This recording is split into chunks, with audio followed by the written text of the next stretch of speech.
जवळपास 150 वर्ष झालेत ह्या विहिरीला.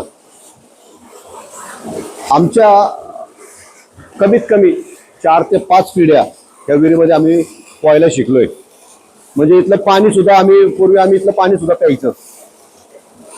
पाणी बघितलं तर एकदम स्वच्छ. फिल्टरच्या पाण्याला काय करणार एवढं, म्हणजे असे झरे आहेत सगळ्या बाजूने असे झरे वाहतात आहे आणि पाणी एवढं स्वच्छ आहे. आतापर्यंत एवढी मुलं इथं पोहायला शिकलेत, कोणाला काही लागलं नाही किंवा काही झालं नाही. म्हणजे पूर्वी आम्ही शाळा सुटली की दप्तर टाकून द्यायचं आणि चला विहिरीवर पोहायला. म्हणजे कधी कधी गावाला आलो ना तर मग ह्या विहिरीवरती आवर्जून आम्ही येतो. म्हणजे पाण्यामध्ये पोहण्याचा आनंद वगैरे घेत असतो आम्ही इथं. फार सुंदर विहिरी आहे आमच्या गावाकडची. चालते, चला धन्यवाद.